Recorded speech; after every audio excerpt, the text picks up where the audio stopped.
Why are you crying over a machine? It's not like anyone was going to care about your project anyway. My mother said it casually, almost bored, while stepping over the shattered pieces on my bedroom floor. Hi everyone, my name is Elena Ward, and 2 weeks before my graduation, the moment I had worked toward for 4 exhausting years, my sister destroyed my entire future with one careless laugh. My research PC lay in pieces. Screen cracked. Hard drives ripped out. Coffee dripping slowly through the motherboard like something bleeding out. I remember the sound more than the sight. That wet electrical crackle. The quiet death of years of sleepless nights, gone in seconds. My sister, Chloe, stood in the doorway scrolling through her phone. I thought it was Dad's old computer, she shrugged. Relax. Relax. That computer held my final engineering thesis, 4 years of data, simulations, unpublished research my professor said could secure me a funded graduate position. I hadn't backed it up yet.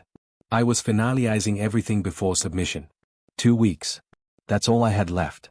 I told everyone not to touch it, I whispered, my hands shaking as I tried powering it on again. Nothing responded. Just silence. Behind me, my father laughed. An actual laugh. Well, he said, maybe this is a sign you should stop taking things so seriously. Chloe didn't mean it.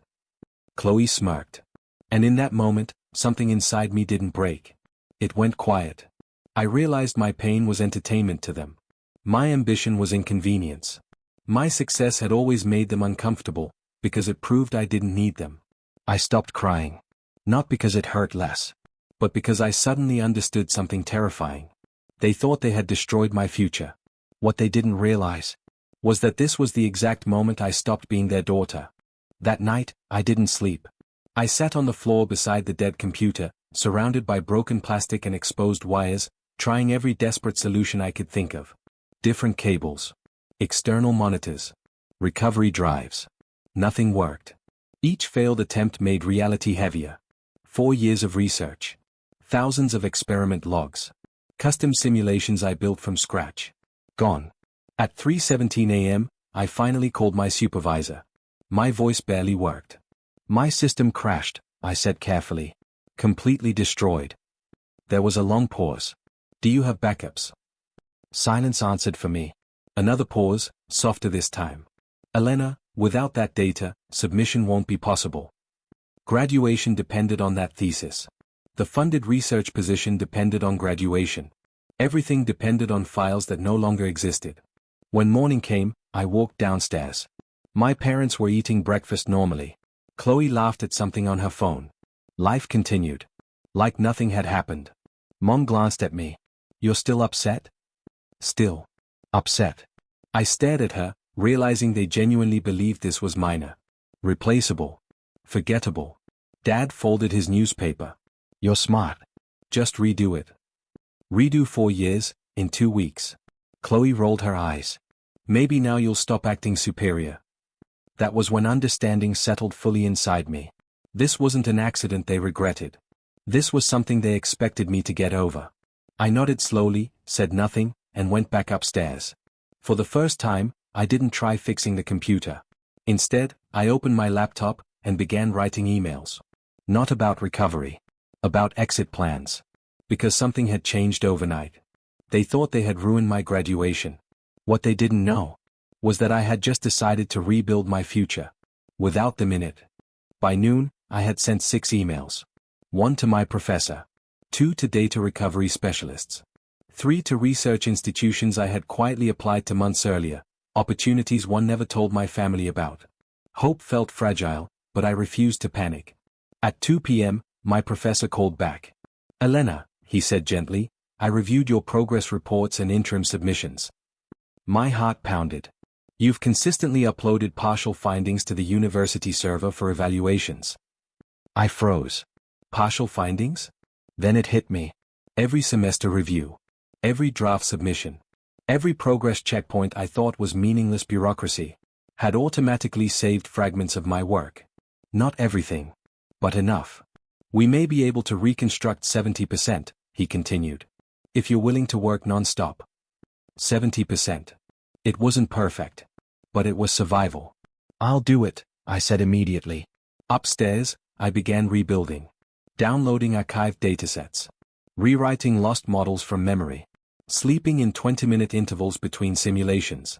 Downstairs, laughter continued. Chloe hosted friends that evening. I heard her joking through the floor. She's still crying about that computer. My parents laughed with her. And strangely, I felt calm. Because while they believed I was defeated, I was quietly recovering. 3 days later, another email arrived. Subject line: Research Fellowship Confirmation, Conditional Offer. A prestigious lab across the country had reviewed my earlier applications. They wanted me. Graduation required final submission. The fellowship required independence. And suddenly, I understood something clearly. Even if I succeeded, nothing in this house would ever change. They would still minimize me. Still laugh. Still treat my achievements like inconveniences. That night, while my family slept peacefully, I made a second decision. I wouldn't just graduate. I would leave. Completely. And they wouldn't realize it. Until it was already done. 2 weeks before graduation, I executed the plan I had quietly prepared. I packed my essentials into a small suitcase. Only the necessities: laptop, a few clothes, research notebooks, and my hard drive backup stored off-site. No flashy announcement. No dramatic goodbye. Downstairs, Mom was gossiping with a neighbor. Chloe was streaming a movie, headphones on, oblivious. Dad was reading the newspaper like nothing had happened. I paused at the door. Took a deep breath. For the first time in years, I didn't need their approval. I didn't need their permission. I walked to my car, started the engine, and drove quietly to a rental apartment I had reserved months earlier, one that was already furnished, already paid for, already ready for independence. The drive was 4 hours. 4 hours of silence. 4 hours of imagining my life on my own terms. By the time I arrived, I knew they would call. They would panic. They would demand explanations. But I didn't answer. Instead, I left signs in my old room: clear, factual, inarguable. PC destroyed. Data recovery in progress. Graduation timeline adjusted. No intervention required. Moving out tomorrow. New address confidential. By morning, they would find empty rooms and clear evidence that I had taken control of my life. And just like that, the quietest moment became the loudest lesson. Because they thought breaking my computer would break me. They had no idea it would break the invisible chains they had on me. The next morning, my parents stormed into my old room. Empty. Silent. No trace of me, except for the neatly placed signs. Mom held the note first. Her face went pale reading. Moving out tomorrow. New address confidential. Dad flipped through the empty drawers. Where did she even go? Chloe's expression shifted from smug satisfaction to disbelief. Wait, you're serious? Every item they expected to control, gone. Every assumption they had about my compliance, shattered. The house, once mine by blood, was now just space. The computer, destroyed. My possessions, relocated. My plans, fully independent. They tried yelling, begging, accusing. Nothing reached me. Because I wasn't there. I was already miles away, standing in my new apartment, watching the sunrise over a city that didn't know my family's drama. For the first time, silence didn't feel lonely. It felt like freedom. And the look on their faces. Priceless.